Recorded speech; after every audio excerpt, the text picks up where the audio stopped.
Javier es profesor universitario, es sociólogo y es autor de múltiples libros, ¿no? Aquí, por ejemplo, voy enseñando, Javier, El trabajador inútil,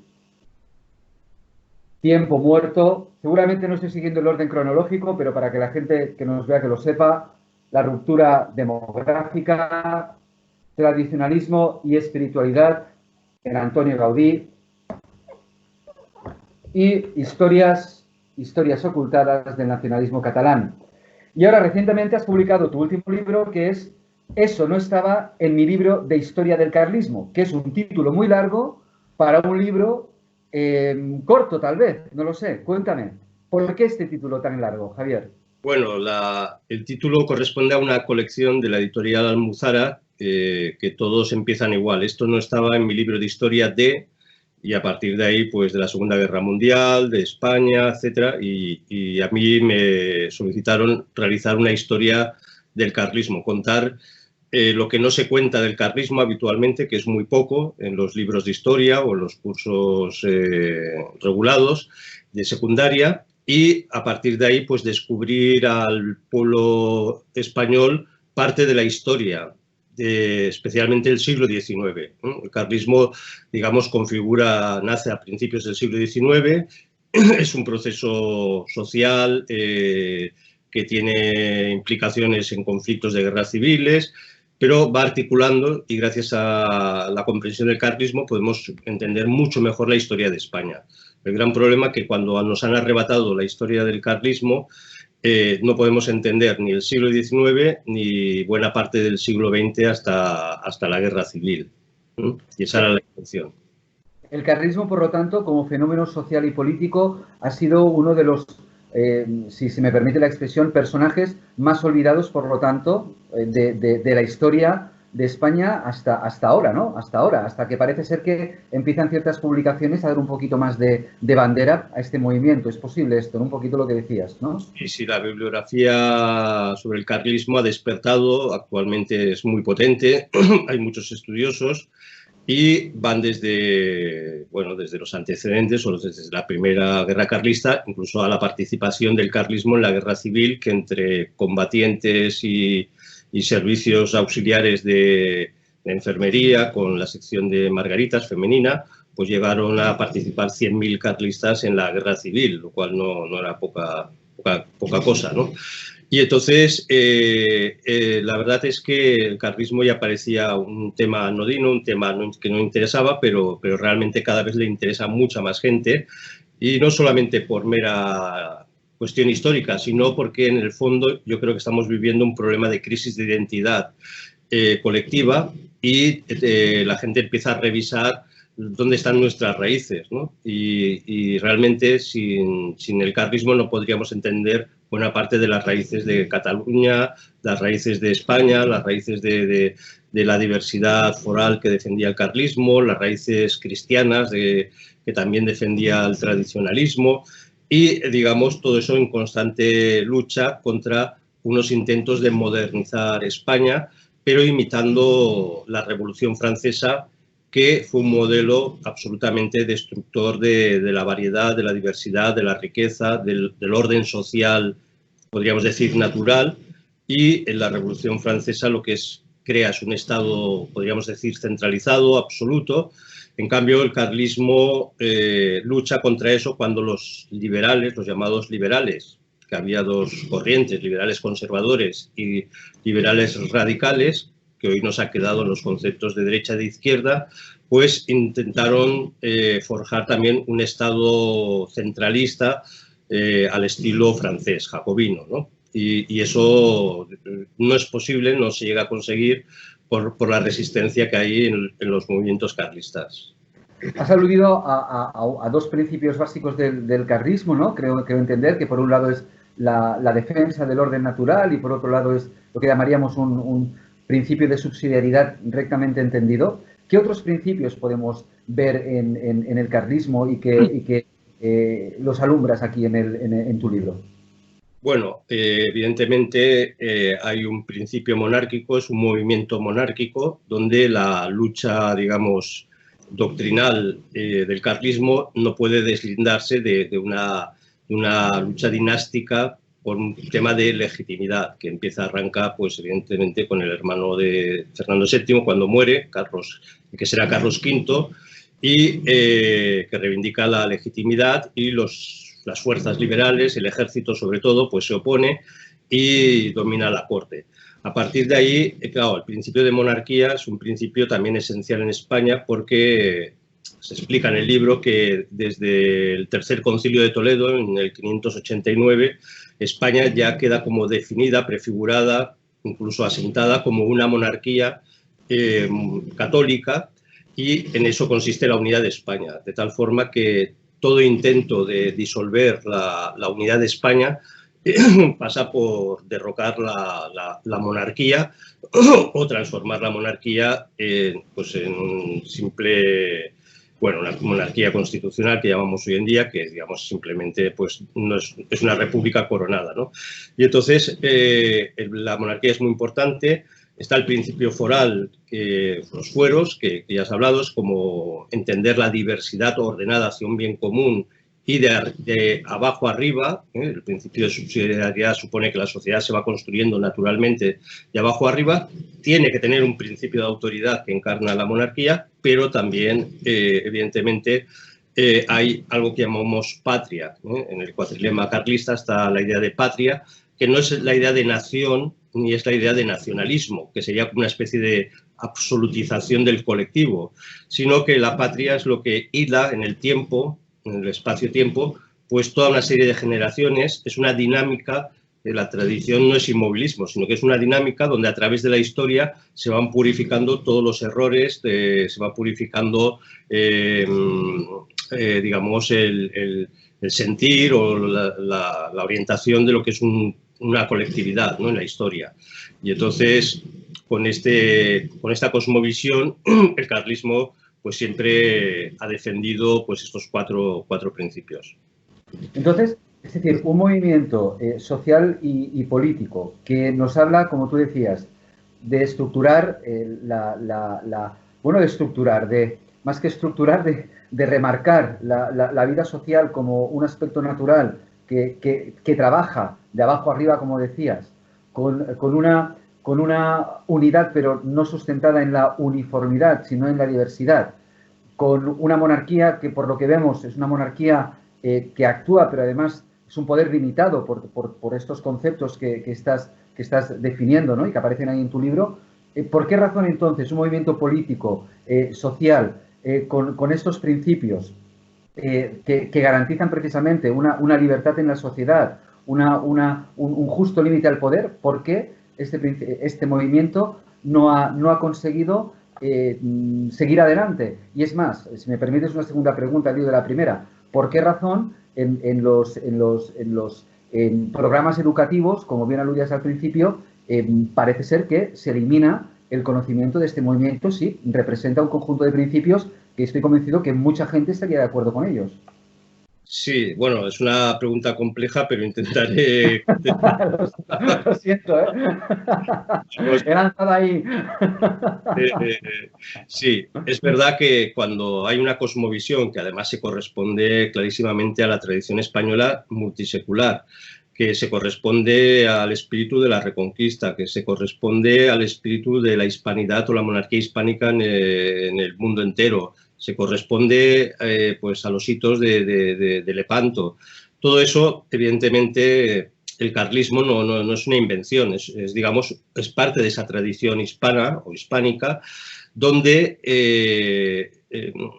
choca directamente con la modernidad, porque hemos de entender que la modernidad falsamente ha hecho creer que movimientos tradicionalistas que hubo en toda Europa, que se enfrentaban a las tropas napoleónicas en el Tirol, se enfrentaban contra la Revolución Francesa en la Vendée, en las zonas de Francia de la Vendée, etc. Todo esto, estos movimientos tradicionalistas, chocan con una imposición de un Estado que en el fondo quiere ser absoluto. Y el Estado moderno es absoluto, por definición. Pero nos han hecho creer que el carlismo y ciertos movimientos tradicionalistas representaban la monarquía absoluta. Esto es falso porque el tradicionalismo es una corriente, sobre todo muy popular, que se enfrenta a las oligarquías que ya se están disputando después de la Revolución Francesa, ya en España los ilustrados, y después de la Guerra Napoleónica, en España, la Guerra de la Independencia, ya las oligarquías ya se están disputando como quienes van a dirigir la construcción de este nuevo Estado, cuyo modelo es el Estado napoleónico. Y entonces, el tradicionalismo es una vía, y dentro de los que pugnan por este Estado jacobino centralista, curiosamente, pues hay unos liberales conservadores y unos liberales radicales o de izquierdas. Pero, digamos, los militares que venían del viejo régimen y que se podían decir que eran absolutistas, todos estos militares se acaban convirtiendo en militares al servicio del liberalismo y enfrentados al carlismo, con lo cual no tiene sentido decir que el carlismo es un absolutismo, porque precisamente ve en el orden natural, ve en el orden espiritual, ve en el orden moral, ve en muchas cosas los límites para que el poder no pueda ser absoluto. En cambio, el Estado sí. ¿Qué es lo que pasa? Que el Estado se va haciendo fuerte a lo largo del siglo XIX porque hay lo que llamamos las desamortizaciones. Las desamortizaciones lo que hacen es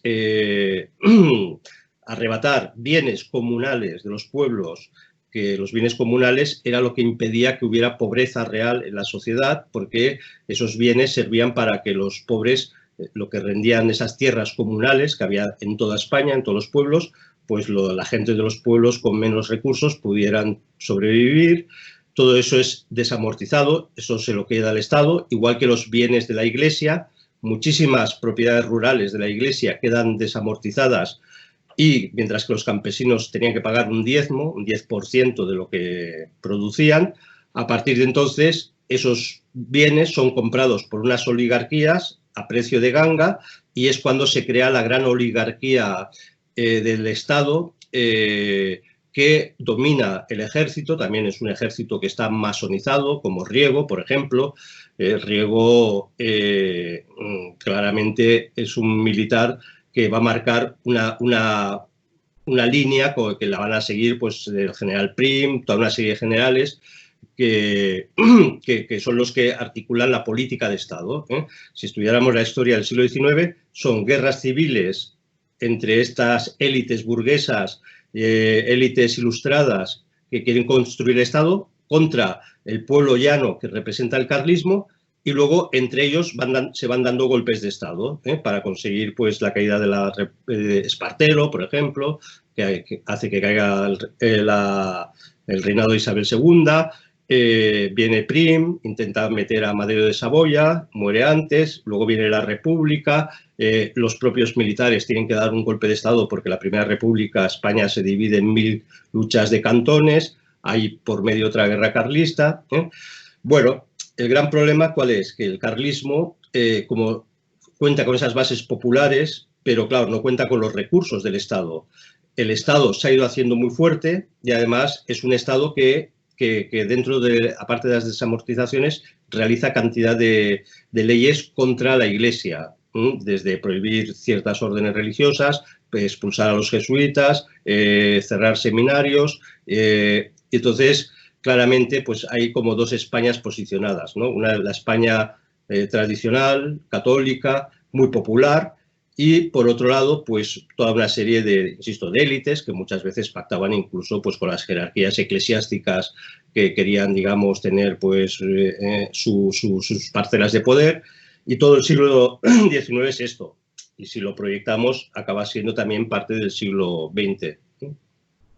Vale, entonces esa lucha por parte del Estado absoluto y absolutista contemporáneo para refrenar estos movimientos populares, ¿no? que alimentaban al carlismo, todo esto pervive hasta fecha de hoy, para que nos entendiéramos, y tal vez esa es una de las razones por las cuales, de algún modo, no se quiere hablar del carlismo, por lo tanto, en lo que decíamos antes, ¿no? En los programas educativos, etc. Claro, porque la historia la escriben los vencedores. Entonces, claramente, concebir, o sea, si enseñáramos lo que es el carlismo y la gente lo conociera, pues se daría cuenta que hay otra forma de entender lo que es España. Hoy por hoy, desgraciadamente, solo la entendemos desde los medios de comunicación, desde los programas educativos y según este Estado que es ya cristalizado, que es contra el que luchaba el carlismo, pues es el que, digamos, domina todo lo que es la inteligencia o todo lo que es la intelectualidad o cultura. Entonces, el carlismo tiene que ser, evidentemente, eliminado, ¿no?, de la historia, ¿no? Es como el Ministerio del Tiempo o todo eso, porque no cuadra. Si no, la historia de España no cuadraría, ¿no? No se entendería nada, ¿no? Y una última pregunta, Javier, si me permites. ¿El carlismo es un fenómeno típicamente típicamente español? Es decir, o bien tiene algún tipo de influencia o bien tiene algún tipo de paralelismo con otros movimientos sociales y políticos en el resto de Europa o del mundo. Sí, hay muchos movimientos. Cuando surge la Revolución Francesa, surgen muchos movimientos contrarrevolucionarios, muy espontáneos, muy populares, también de buena parte, pues, del mundo del campesinado, por ejemplo, en los Chouans, que es en la Normandía francesa, los vandeanos, que es un poquito más abajo de la Normandía. Todos estos son exterminados y se produce el primer genocidio moderno de la historia con las famosas columnas infernales, que llamaban así a las tropas revolucionarias que iban de París a estas zonas de Francia para exterminar, con órdenes de matar mujeres, niños, quemarlo todo, arrasarlo todo. En Lyon, por ejemplo, que había un gran movimiento católico gremial, como también se enfrenta a la Revolución Francesa, la Convención determina que Lyon tiene que ser destruida y empezaron la destrucción de casa a casa de Lyon, que se interrumpió, se salvó Lyon porque al final cae Robespierre y gracias a eso la ciudad de Lyon se salva, si no lo hubieran arrasado completamente. Luego ya con Napoleón, cuando Napoleón invade, se va expandiendo la revolución por toda Europa, pues tenemos los santafedeístas, que se llaman, en el sur de Italia, sobre todo, en el reino de Sicilia y Nápoles, donde movimientos populares, campesinos, también se levantan en armas contra las tropas napoleónicas, que lo que se dedicaban era ir arrasando y quemando todas las iglesias y robando todo lo que podían. O en el Tirol, por ejemplo, hay un movimiento de resistencia liderado por Andreas Hofer, que consigue derrotar incluso a las mejores tropas de Napoleón. Y eran campesinos también, o gentes como el Somatén aquí en España, pues lo mismo, ¿no? O más adelante encontraremos, o paralelo al carlismo, encontramos, por ejemplo, en Colombia, la Guerra de los 1000 días, que es una guerra entre liberales y católicos tradicionalistas, una guerra civil. Curiosamente, ahí está San Ezequiel Moreno, que es un santo de origen carlista, de familia carlista. También en el libro salen, curiosamente, pues como varios carlistas, o muchos carlistas, pues fueron beatificados o bien por martirio en la guerra civil, o bien han sido santos que han fundado órdenes, han tenido una vida muy rica en ese sentido. El carlismo, digamos, no era un partido exclusivamente político, sino que era una cristiandad viva, que, digamos, se defendía frente a un ataque de la modernidad. Y así encontraríamos, pues, muchos movimientos que, digamos, los cristeros mexicanos, por ejemplo, también, como en 1926, cuando el presidente Calles en México prohíbe el culto católico, pues cómo se van levantando en masa, pues, campesinos también mexicanos y realizan, pues, una especie de cruzada que acaba, pues, en una derrota por traición, pero muy parecido en el fondo al movimiento carlista. La gran diferencia es que el carlismo es, de todos estos movimientos, el que más tiempo ha perdurado en la historia, ¿no? De hecho, se le considera que es el movimiento político más antiguo de Europa. Pues, don Javier, de verdad, muchísimas gracias por venir aquí al despacho a presentarnos el libro. Nos quedaríamos muchísimo tiempo más hablando contigo de toda esta historia tan apasionante que representa el carlismo. Historia desconocida, pero que es importante que vaya saliendo a la luz otra vez, de nuevo, para que las presentes y futuras generaciones la conozcan, por supuesto, y muy agradecido, de verdad. Espero que no sea la última, sino que sea la primera vez de muchas en que usted esté por aquí. Muchas gracias. Muchas gracias. Gracias.